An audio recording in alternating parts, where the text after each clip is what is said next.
Ito. Live tayo, brad, ha? Ang pangalan mo? Yun, Natino. Oh, Natino daw.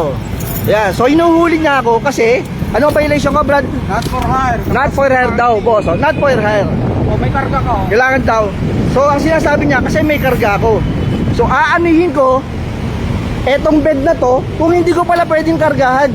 Sir, pwede mong kargaan po yan. O kaya nga, hindi. Pick up yan eh, hindi naman truck yan eh. Sir, pick up Hilux yan, Hilux pick up. Kaya nga Ito, po. basahin mo. O, basahin mo. Ayan o. Diba? Hilux pick up.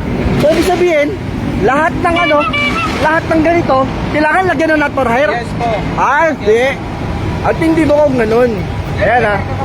Ayan o. Eh kaya nga, sinasabi ko nga sa'yo, anong purpose ng bed? Anong purpose niyan? Bakit hindi ko pwedeng kargahan? Hindi mo lang na not for hire, sir. Bakit nga? Bakit nga? Ano reason niya? No reason niya, bakit hindi ko pwedeng kargahan? Eh private yan eh. Ano gagawin ko sa likod? Lalagyan ko ng tubig, lalagyan ko gagawin ko swimming pool. Ha? Sana, lagyan natin swimming pool, gawin natin. Gusto mo? Tulungan mo ako tanggalin yung lona. No, sir. O, tanggal mo ako tanggalin yung lona. Dali, tanggalin mo yung lona, dali. Tanggalin mo yung lona. Ba't ko tatanggalin? Kaya nga eh, kasi sabi mo bawal kargahan. Hindi bawal, sir. Hindi, sabi mo bawal kayo na bawal kargahan. Bakit ko kailangan obligadong ano? Kailangan mo lang lagyan na not for hire. Bakit nga? Bakit nga? Kinakarga. Eh yung isang ganito nga, wala kang tatak eh. Business yan. May FX din kami, wala namang ganyan. Sa business yan. Paano mo nalaman? Paano mo nalaman ginagamit ko sa business? May karga po kayo. Sige, ano laban yan? O, uling. Uling? O. Sigurado ka uling?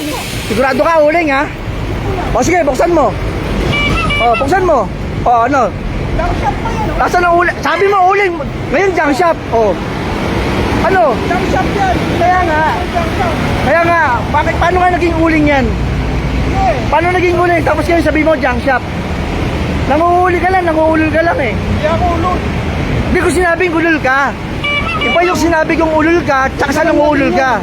Hindi, iba yun. Pero Tagalog sinasabi ko. Ano yung bibig pag sinabihan ka ng ulul ka, tsaka ng uulul ka? Ano pinagkaiba nun? Ano pinagkaiba nun? Parehas na din yun. Di pares yun. Ang sinabi ko, nang uulul ka. Hindi ko sinabing ulul ka. Magkaiba yun. Junk shop yan. Oh, ano naging junk shop? Ano naging junk shop? Sige, paano mo naging junk shop? Paano naging junk shop? Hilux yan, di yan junk shop. Oh, hindi yan junk shop. Hilux yan, Hilux. Mayroon mo siya mo. Pag kumahiram ng lisensya sa'yo, pag kumahiram, May violation pa. violation, nasaan ang violation? Oh, nasaan ang violation? Nasaan ang violation dyan? Tuwalag dyan. Oh, kaya nga, ano nasaan ang violation dyan? Sabihin mo sa akin. Not for hire. Capacity not for hire? Bakit? Oo. For hire ba ako? Karga ka. For hire ba ako? Kaya nga, Brad, ang tinatanong sa'yo, ano purpose nitong bed na to?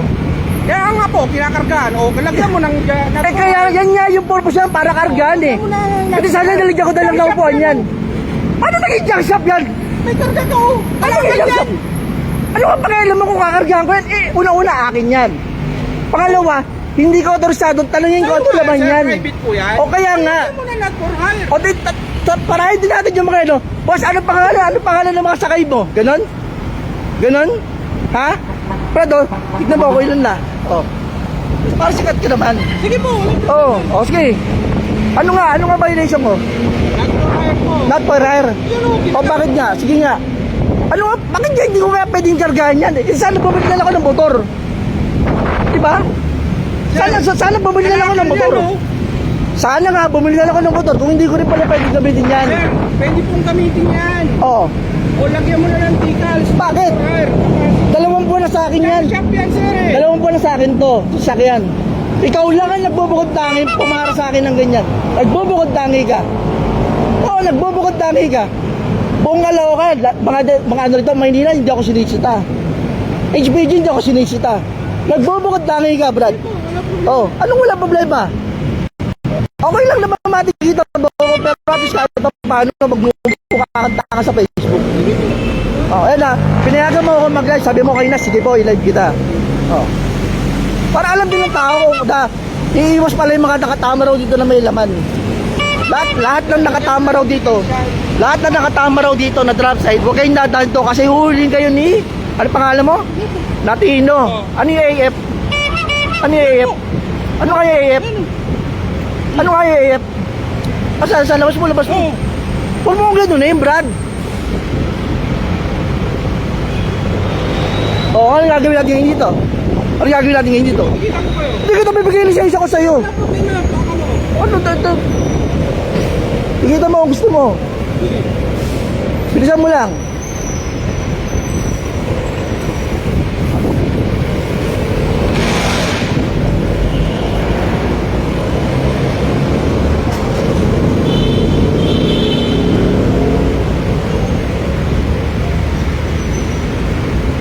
Brad, nagbubukod tangi ka, wala pumara sa akin ng ganyan. Eh no, bawal pala kargaan ng pickup. Yan, bawal daw. Kailangan daw may not for air. Unang-una, hindi 1,000 kg yan sa pagkakaalam ko.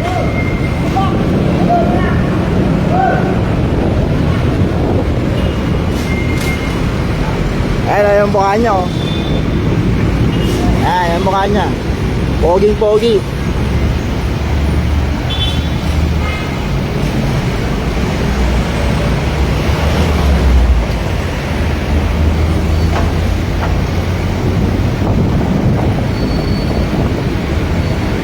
Oh, sabi nito, sampalin daw kita, oh. Bukod mo. Oh, sabi nito, sampalin kita, oh. Kamali kaya yata ng hinuli, Brad.